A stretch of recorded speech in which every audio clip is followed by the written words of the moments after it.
What's up, everybody? It's Av Baby again, coming at you with another episode of Outside the Box. Today, I have my cousin. He's 2 months older than me. Sal Navarro, what's up? How's it going? The handsome one in the family. And Thanks. all right, so when people ask me, George, why did you gangbang? Like, why did you join a gang? My response to that is, I was a product of my environment. My dad gangbang, my grandpa gangbang, my uncles, my cousins were all from the gang. So, I didn't have no guidance. I was naive, et cetera, et cetera. But really, those are excuses. Because yes, I agree, those are key components for an individual to take that route. But really, what it really comes down to, I was weak-minded. I was that's straight up. I was just weak-minded because it all ultimately comes down to a choice, right? And I think you're the perfect example of that because you also grew up just like me. Same cousins, same uncles, same surroundings. You're a product of your environment as well. But I just feel you took a different route and it paid off and look at you now. Yeah. I'm proud of you. Thank you. First, I just want to say thank you for having me on your podcast, Great. Outside the Box, and everything that you're doing. Because me being a teacher, that's what I want to kind of give out to students and kind of positivity and throw out positivity and influence make my them. Students believe in themselves. Of course. And that's my goal. Like, I want to reach out to my viewers that are in the streets, like young people that are trying maybe to gangbang and they're like testing the waters. But I'm letting you know now, there's more to life. There's a bigger and better place out there. And the hood is just set up for us to not advance. But we got to think outside the box. So I feel like, yes, your environment is very important. And for listeners out there that have a rough environment, something that I did that helped me was literally just only hang out with those that are good influences with, like that are good. Like, if there's someone that puts you down, that's doing something bad, or just trying to be cool and do I don't know what, just stay away from them. Like, because you are who you hang out with, pretty much. So yeah. If you observe people just constantly making mistakes, you're not going to go over there and do the same thing. But see, that just shows that you were alert as a young child, and you've seen all of that. Some people are not alert. They're just like, they just go with the flow, like, oh, okay. Yeah, they're followers. You're right. Yeah, you're right. But you have a choice. That's what we're trying to say. Yeah. So, I don't know. I feel like, yes, I was alert because like I mentioned earlier, my parents got divorced when I was 9. So that little time that I did have with my parents when they were together, they did instill a lot of little things in me. But once they split up, I was in more your environment. Yeah. For like pretty much. You started being with my grandma more. Exactly. And that's why me and you are so close, because we were always at our grandma's house. Mm-hmm. And, well, that's your aunt. Yeah. Well, let's just say my dad is my cousin. Yeah. Yeah. Okay. But it still makes us cousins. Mm-hmm. And then we're only 2 months apart. So we were always close. Like, exactly. Of course, we had our other cousins. We had Joey. We had David. We had Bobby, Dulce, Andres, Arturo, Dino. We're deep. That family is deep. Yeah, it is. And we were always there. But me and you, since we're like the same age, we were like real close. Yeah. And that's how you started coming around more when your family split up, right? Yeah, we were neighbors pretty much, because when my parents split up, you lived right next door to me. I lived right next door to you in that triplex. Remember? Yeah. Your grandma, my aunt, lived in the front house. You lived in the back left house. I've lived in the back right house. Yeah. So I would literally. Just that little brick you wall. Remember when I would pound on your wall? Yeah. And you were like, pound back. Yes, I do remember. But Yeah, so we were in the same area right there in, I want to say to the listeners, Lawndale, the city of Lawndale, and But at first, my grandma lived on 112, oh yeah, yeah, you're right. and then Before all that, yeah, and then I was her neighbor. I was her neighbor, but then yes, when my grandma bought that property in Lawndale, it was a great opportunity for all her, grandsons and everything. So we all moved over there, which lasted for how long? How long did you live there? Wow. I think I lived there maybe 3-4 years. Yeah, I remember I only lived there. Because then I moved to San Diego and I came back. I remember we moved before you guys Yeah. because I remember my dad and my mom kept fighting and fighting, and one day he hit her, and he went to jail. And my grandma told my mom, "You got to leave," like Yeah. not kicking her out, like just pretty much, you need to get away from this man. Yeah. Just the only I way. remember that. Yeah. Yeah, and we moved, and that's when we moved back to Lenox to 104th Street, and yeah. But anyways, continue. Yeah. So, what was I saying? Just us being kids there. Yeah, we were just being kids there, and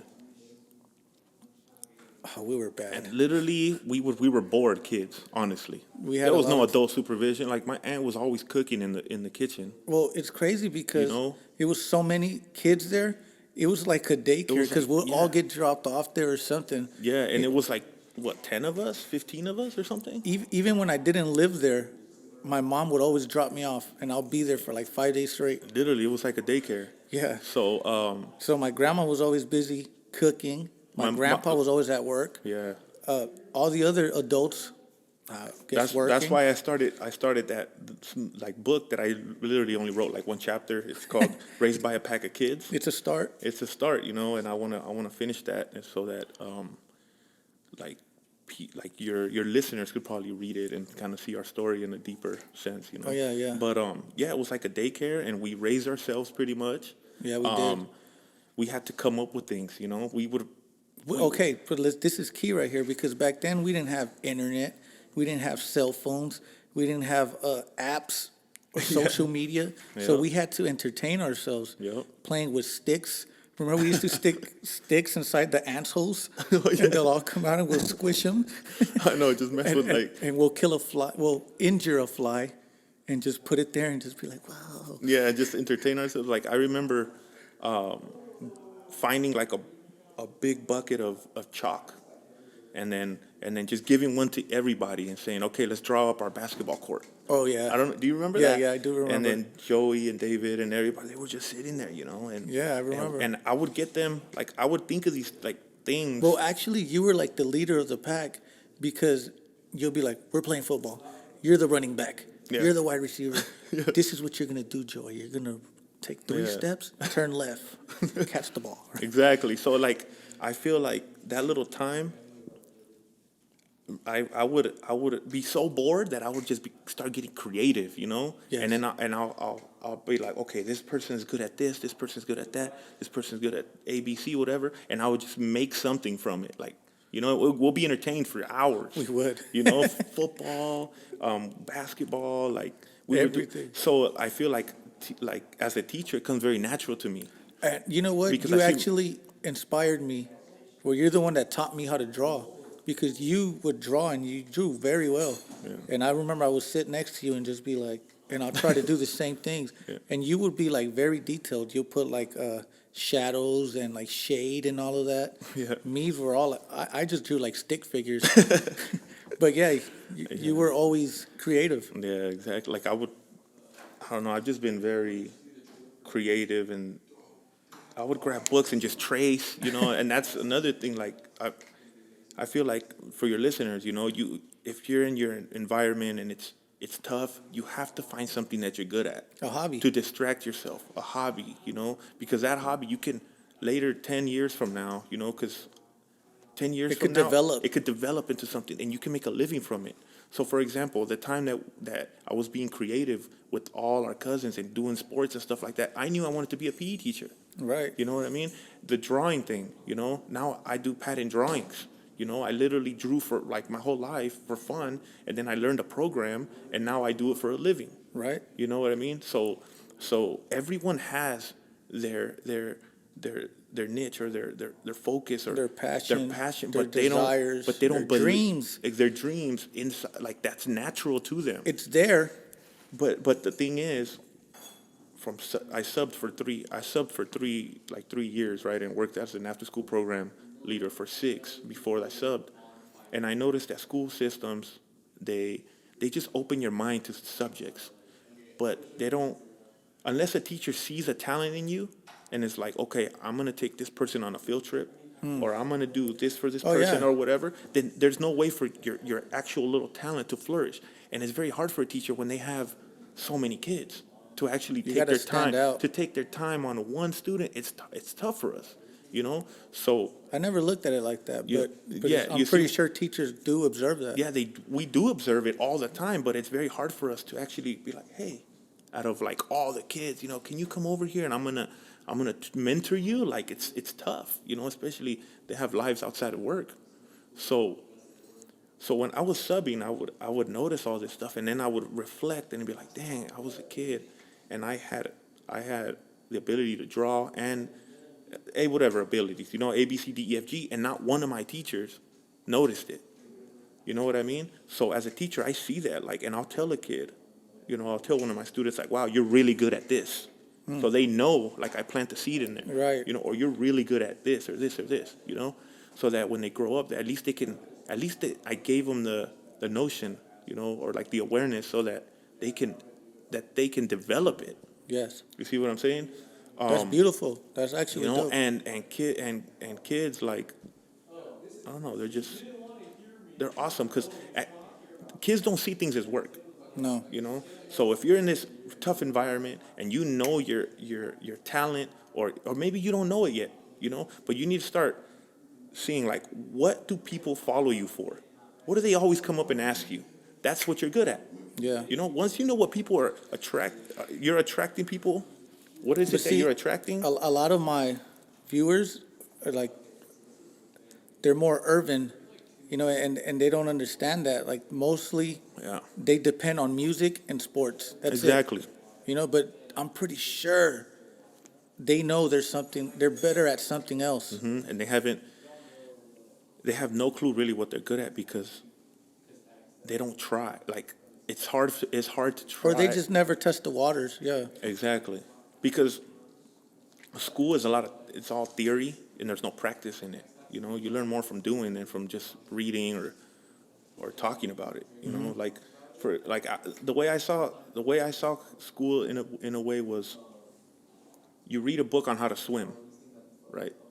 And they tell you, all right, what you want to do is, step number 1, you want to keep your nose and mouth above the water. But they never threw you in there. You That's know? the best way to learn. And you want to form your hands Like in a dog. like You a doggy paddle. doggy paddle, and like a whole semester goes by, and you take a test and everything, and you never jumped in the water. You see Right. what I'm saying? But then there's people out there that have been swimming their whole life, but they've never passed that test. Right. They don't have the degree. You see what I'm saying? But they can dive 100 meters underwater. Damn. You see what I'm saying? So I feel like that's how school is in a way. So these kids, like, just because you go to school, you're not finished, or just because, or say you are experienced in something, you still need the degree, so you need both.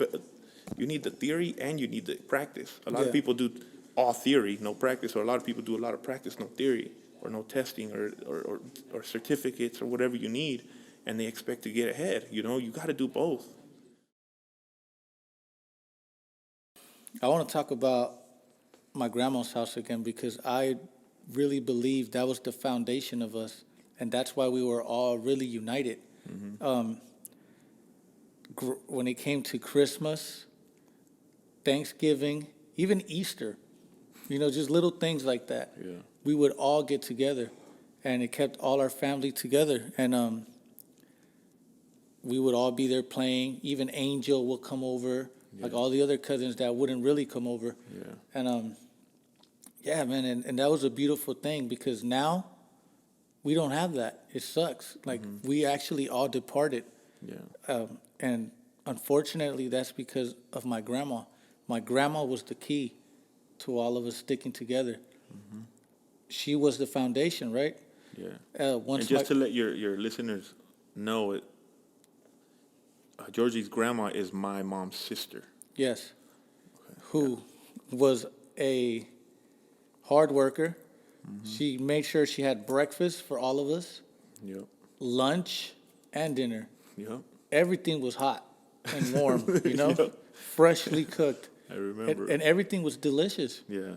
Nobody cooks like my grandma Yeah. to this day. I remember that. Well, you know what? My girlfriend's mom, similar, because, I know, right? they're older senoras, and they put in work in the kitchen. Yeah, I know, right? But, yeah, once my grandpa passed away, rest in peace, my grandpa Sergio, which is your uncle, Yeah. it took a toll on my grandma, right? Yeah. And unfortunately, like down the line, she ended up getting sick and she got in a coma, and her house was just not the same anymore. Thanksgiving will come. Hey, I'm at my own house now. Yeah. Christmas is here. I don't have as much gifts anymore. Well, my grandma used to spoil me because she's my Nina. Yeah. Your brother, too, Yep. right? Exactly. Yep. And Yeah, oh man, I love my grandma. But she anyway, made sure everyone had a gift. everyone. I don't know how she did it. Superwoman right there. Yeah. Super grandma. Yeah. But She had a cape. she did. It was anyways, yeah, so when she ended up passing away, and that hurts, man, because that was grandma right there. That was my Nina. That was my everything. I was so spoiled by her. But, it actually took a toll on you. It took a toll on your mom, of course. How did your mom handle that? Sucked, man. Like, we didn't. And then If you were just a kid. Yeah. You're trying to, you would possibly, I'm pretty sure you'll forget about it sometimes, but you still have to see your mom going through it, Yeah, exactly. right? And we're still young. We still got a lot of years in front of us. And, man, we would hate for that to happen to our brothers, Yeah. right? So we could only imagine how your mom felt. Tia, I love you. Hey, you're a strong woman, Yeah. and you raised your kids great.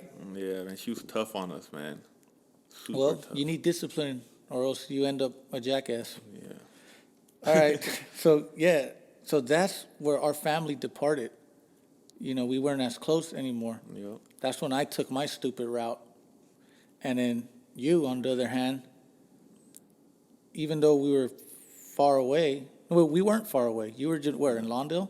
Yeah. And I was in Lenox. That's not far. We're only like 10 minutes away. Yeah. But we were living two different lives now. Me, I was being a little jackass. Unfortunately, I ended up going to juvenile hall, camps, CYA, county prison, all of that. I'm not proud of it at all. Yeah. And you, what middle school you went to? I went to Rogers Middle School in Lawndale. And then after that, I went to Lawndale High School. And I basically just did my homework, Didn't have much friends in high school. My only friends were the football players, Yeah. And we all had a goal, was to play football. It kept us off the streets after school. We were we were zero period hitting the weights, then going to school, and then after that we had practice. During the summer, we had hell week, so it literally takes up your time. It doesn't let you get in trouble. But see, what how I'm did saying? you want to get into sports? Because other kids are trying to have fun. They're exploring with drugs. Then they're out there chasing girls and partying. Yeah. How do you stay dedicated to sports at that age? Good question. I was just motivated by sports naturally. Well, when you were prior to middle school and high school, were you in any sports like baseball? Remember and all that? when my cousin Manny? Yeah. Well, he played football Oh, for yeah. West Virginia. Yeah. Remember? He played football for So West that was a Virginia. He was a big linebacker. inspiration. Yeah. So I believe he enrolled us. He had a connection to it, but he enrolled Bobby. I remember when Angel, Bobby and played myself, and we all played for the South Bay Packers. Remember? Hey. And you know what? That's crazy because that's why I'm a Packer fan.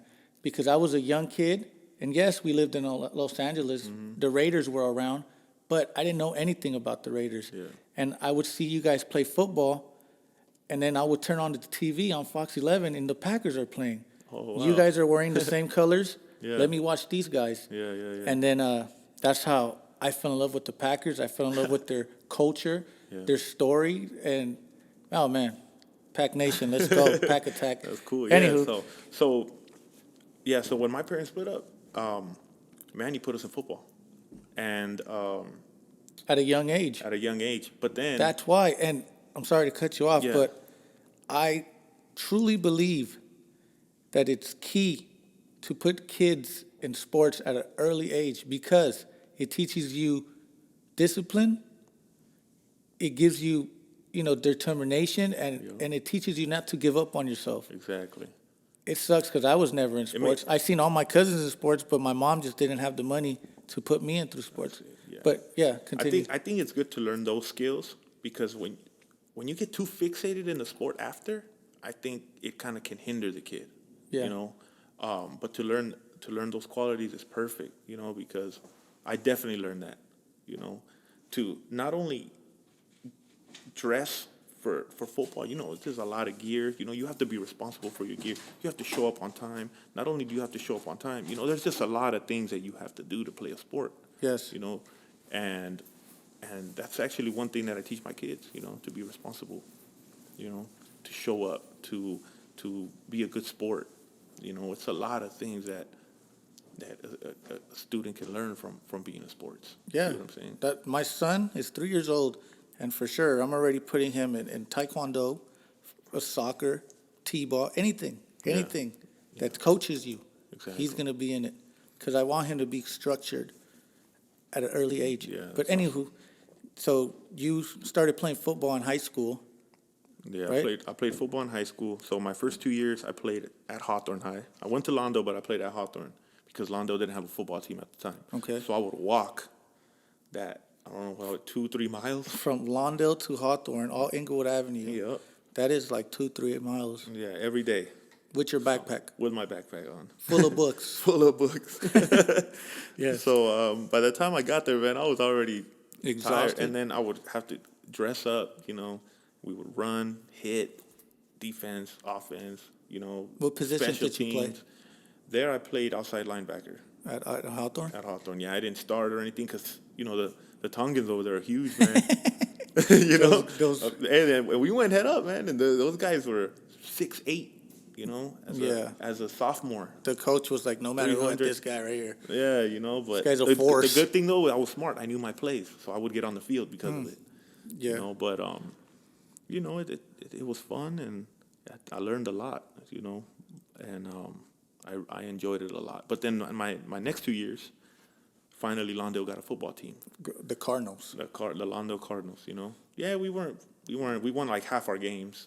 We were a young team, whatever. But I had fun, and my senior year I got the MVP award. Hell you yeah. know. For what? I think you were quarterback Yeah, there? quarterback. I did all right at quarterback, but I did. How many picks? I think I threw two picks. But I did better at tight end. I got like 8 touchdowns. Oh, hell yeah. and I did. Well, Yeah. you always been big. Naturally, and tall. yeah. So, and we hit the weights and stuff. So, it was fun. But it kept me out of trouble. It gave me all the skills to succeed, in anything. So, And then from there, you went to Hawthorne? to El Camino? El Camino College. Wait. But I remember on Facebook a long time ago, your younger brother had pictures of him beasting with his freaking juicy, muscular arms. That kid is a freak. Yeah, He's like all up in the air catching the ball. Oh yeah. He got a pick. Yeah, but I'm pretty sure he got that from you, from being a good role model. Oh, like definitely. if you're watching your big brother be great, you want to be great too. Yeah. Nico, what's up? Yeah, and I actually coached at Lawndale. Oh, hell yeah. After I graduated, like I forget what year, 2008, 2007, 2008. I was like the linebacker coach. Well, But, that's when you were in El Camino, Yeah, I was already at El Camino. so you were just bouncing around. Yeah, so I was. How was El Camino? I'd never It been was- to college. Well, A lot of my viewers have never been to college. But it's not honest, too late. yeah. But- And honestly, if you've never been to college or done anything, just go jump in the water and just go and hang out with the counselor. Honestly, that's what I did. I had never knew anything about college. You know, I didn't. I mean, no one ever told me about it. All I knew was my teachers told me, go to college and you'll make more money. Yeah. You know, or you at least live like a decent life. You know, so that's what I did. You know, I was like, okay, where's the nearest college around here? Oh, El Camino. You know, so went to El Camino. Went to the counselor's office every day. You know, because I changed my major like twice. I went from anthropology to art to now kinesiology. You know, and then I transferred to Dominguez Hills. But I was partying and, you know, the college life, well, it wasn't like a 4-year where you. Oh, But- when at El Camino did you play football? Yeah, I played football like half a year and a half. Those guys were just bigger, stronger, faster. You know, they were recruiting guys from That's their from life. Florida. They woke up, That was dreamt. their life, They man. woke up, So- they slept thinking about football. That was their life. That was their life. So it was a whole different game. Like the speed, like as soon as they hiked the ball, like there was already guys. Like I would look around, like, oh my god, like this is like a 2 Different second world. game. It's a 2 second game, seriously. Like the ball was in the air as soon. I said hut.